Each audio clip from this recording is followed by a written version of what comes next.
YouTubers, fellow hams, travelers, and whoever else might be watching. Well, I moved again, so it's time for another vlog entry.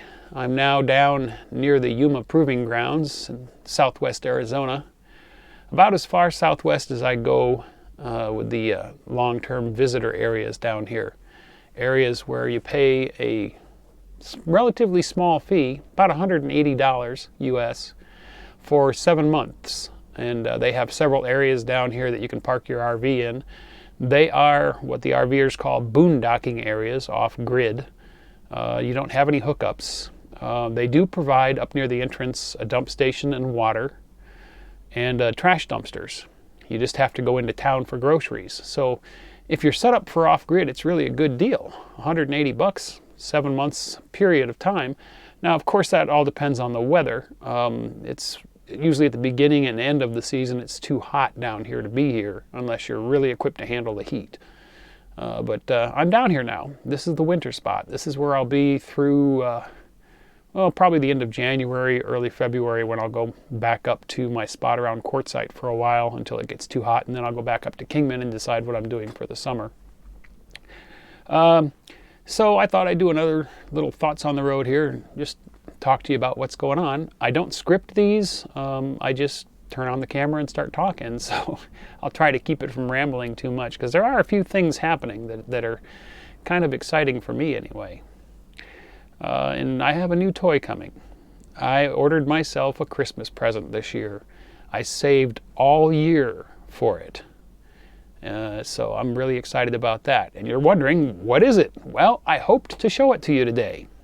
I planned on showing it to you today. I ordered it Tuesday. It's now Saturday. And it left Phoenix Wednesday. It went right past me. According to UPS tracking, it's now in the LA area, bouncing around between different UPS centers, I guess. And it'll be here Monday. So I can't show it to you, but I can talk about it, because I know a bunch of guys over on Patreon are really curious about what I bought. So let me tell you about the year 2000. We'll go way back here. In the year 2000, Yaesu announced a new radio, the FT817. And at the time, there was nothing like it on the market.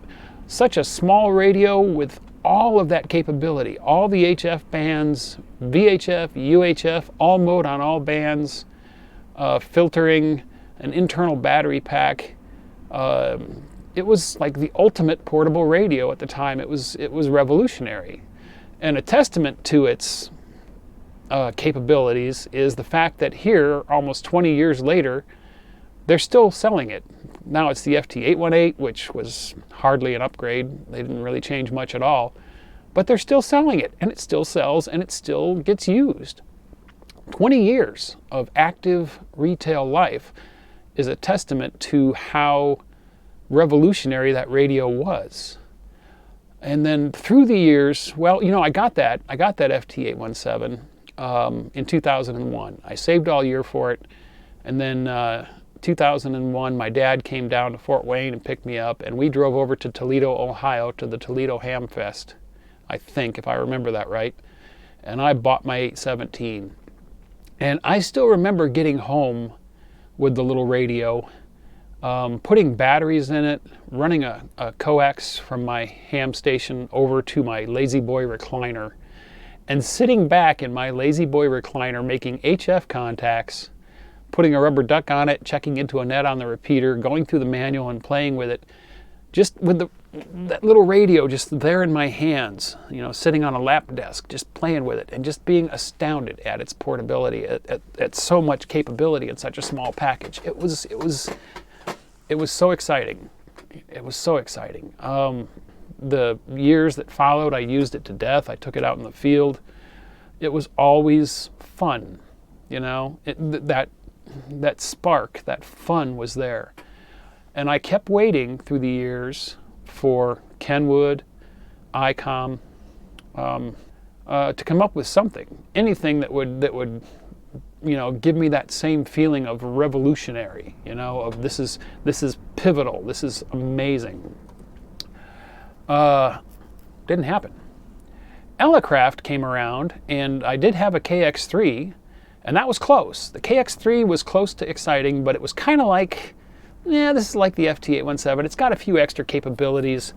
2 meters is an add-in module. You know, it was kind of like just a polished version of that excitement, you know. Well, last year, and I know a lot of you have figured out now what I bought, but last year Icom announced the 705. I'm waiting.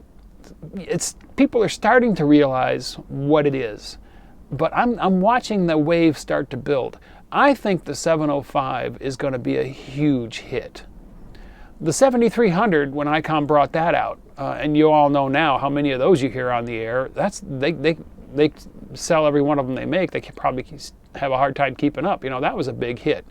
Kind of that same kind of thing. So much capability with the SDR, the big screen and the spectrum scope and all the filtering and options that are in that radio make it an ideal,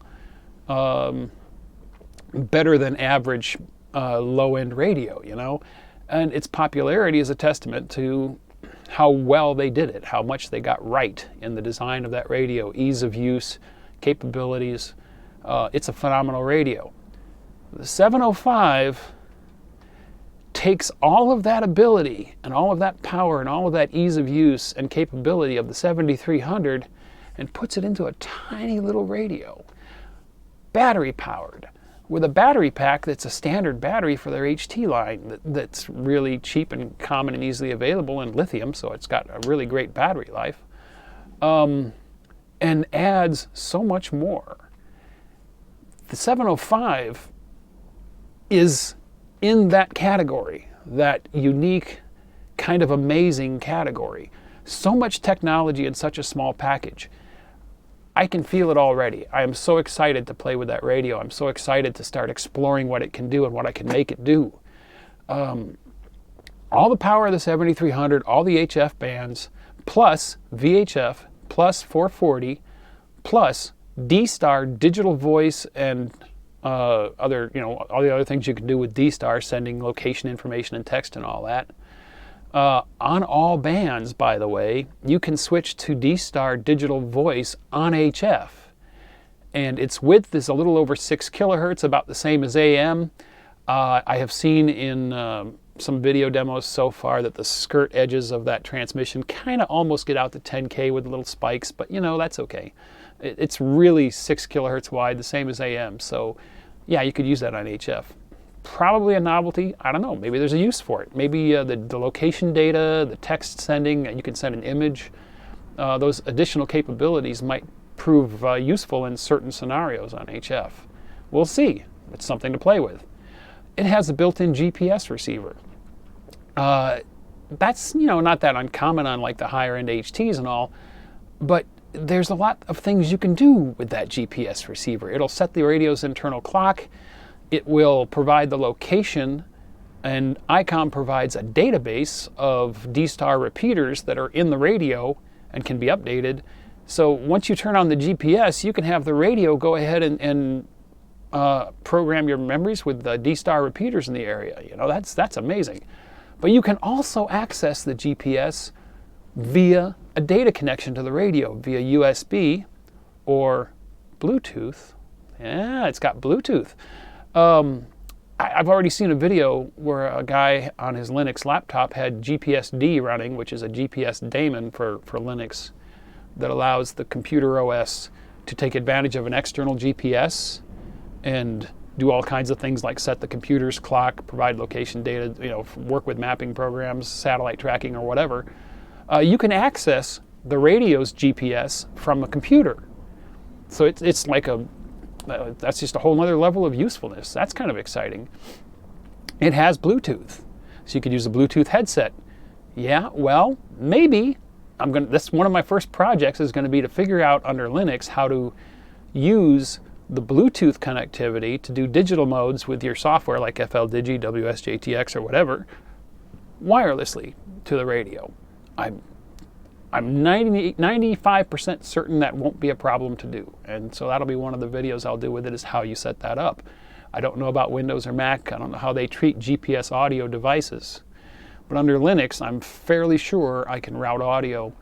And the Bluetooth also provides you with a serial data connection to the radio for rig control and so on and so forth. So it might be possible to do wireless digital modes without having any cables hooked up to it. You know, take my tablet or my laptop and go out, and the radio sitting in here hooked to my big antennas, go out and sit in the outside on a nice day and play digital without having to do anything fancy. You know, so there's that possibility. That's exciting to play with. What else does it have? It has Wi-Fi. It'll connect to a Wi-Fi network. What can you do with that? Well, I don't know, but I'm going to find out. I do know that the D-Star will let you, if you have a Wi-Fi connection, let you go over the internet to reflectors, and in the reverse, the 705 can become a hotspot for other D-Star radios in the area to use, I believe. You know, so there's that to explore. So, you know, it's just an amazing amount of functionality in that thing. I'm just really excited to start playing with it and to see what I can do with it, and to take it out in the field. You know, take the magnetic loop and maybe go up on a hill around here. In fact, one of the other guys in this area is planning on taking some radios up on one of the hills and has already scouted locations. And I'll probably ride along with him and take the chameleon loop and the 705, and we'll play radio from up on a hill. So there'll be some operational videos coming up where we're just getting on the air and playing around with the radio. And each of them will have some kind of a tip. Whatever I learn as I explore this radio, whatever deeper tricks that I can figure out with it, I will share with the community via videos. So that's going to be my Christmas present this year. I really wanted to show it to you, but I have to wait another 3 days before I have it. So UPS is holding me hostage. You all know how that is. You order that new toy and then you got to wait. So that's coming. So that's the big reveal. That's what my Christmas present was to myself this year. It took me all year to save up for it. And yeah, it's a little pricey. But you know, really, if you think about it, and I went and figured this out. Let me pull it up here. Oh, I didn't save it. Okay, well, I kind of remember. The Yaesu FT817 was $690 some in 2001.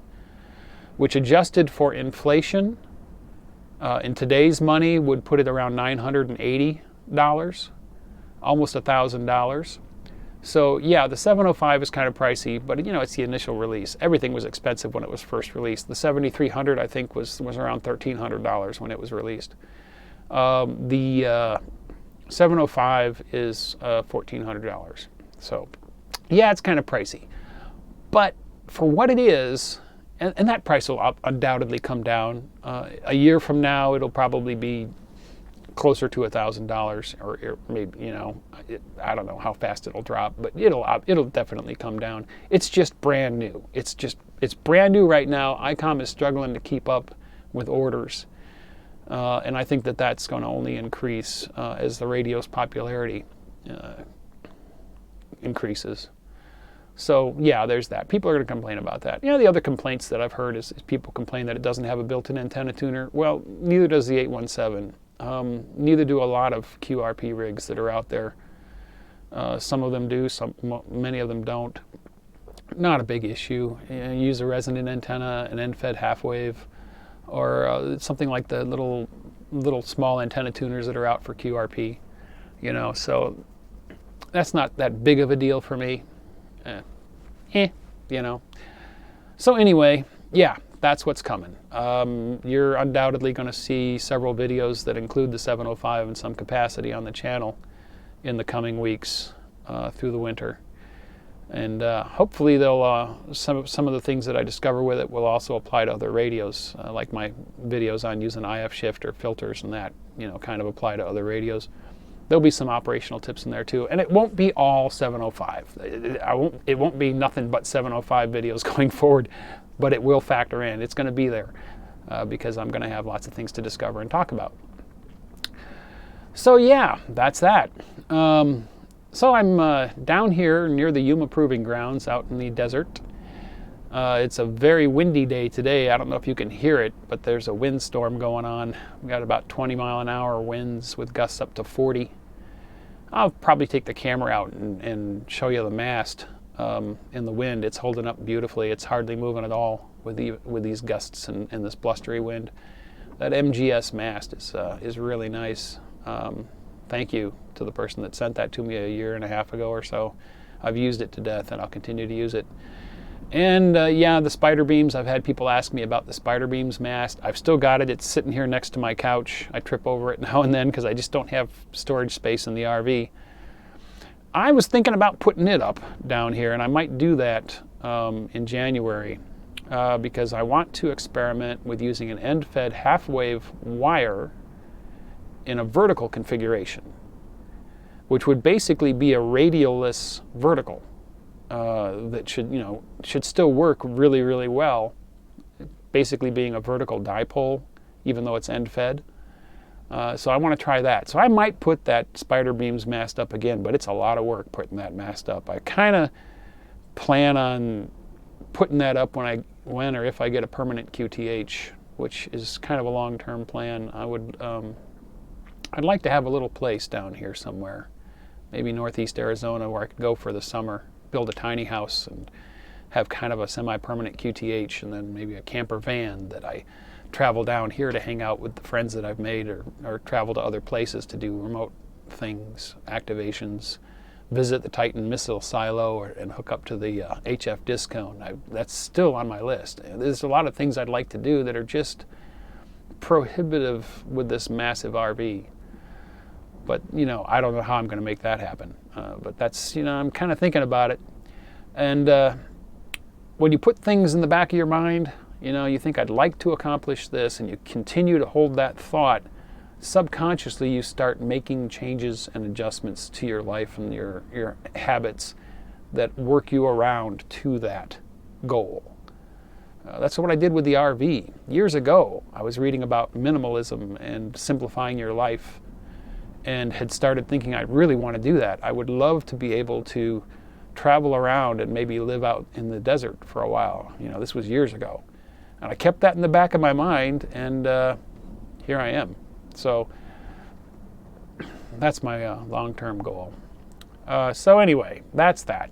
So probably the next video is going to have something to do with the 705, a reveal.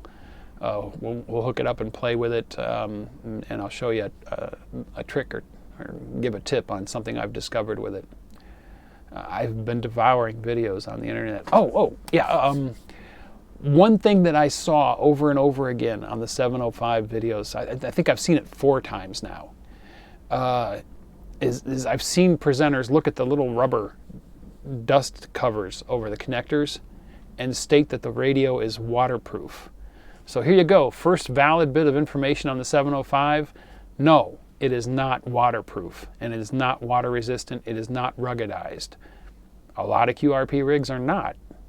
There's a few. Lab 599 has one that's ruggedized, military style waterproof connectors and all that. But the 705 is not waterproof. If you see a video where somebody looks at those covers and says, yeah, the radio is waterproof, no. And I verified that with Ray Novak, the sales manager for Icom US. I have a dialogue with him. And he said, yeah, no, it's not waterproof. I looked in the manuals, no mention of it. So there you go. There's the first bit of info on the 705. If you see somebody saying it's waterproof, no, it's not. And people might complain about that. I'm not taking it out in the field. Well, the FT817 is not waterproof. The mountain toppers, the Elecrafts are not waterproof. It's not. So what? You just be careful with it, like you would with anything else. So there you go, first bit of info on the 705. What else is going on? Well, the Rat Pack, which is what we kind of call ourselves down here, is starting to trickle into the area. I've been running in the nightly net on 2 meters until James gets down here, and that's his thing usually. And we're up to 5 people on the roster. So they're starting to show up, starting to trickle in. The area is not nearly as occupied as it was last year with the Canadian border being closed. probably nearly half of the RVers that come down here and the snowbirds that come down here for the winter are from Canada. I've always been astounded at how many Canadian flags I see and how many Canadians I run across down here. They're not here. Those poor guys are up north dealing with the Canadian winter, and my heart goes out to them, especially the full-timers. You know, there's some of those people that are retirees that they live in an RV now so they can travel, and they're stuck up in Canada in an RV. In fact, I've actually had some correspondence with a couple of them, and they said, you know, well, they got a hold of family and friends, and they have a place to stay for the cold part of the winter. So yeah, I feel for those guys. So it's not nearly as occupied and full down here as it usually is, which is bad for those folks, but it makes the radio quieter. There's not as much interference. It makes the nights quieter. There's not as many generators running.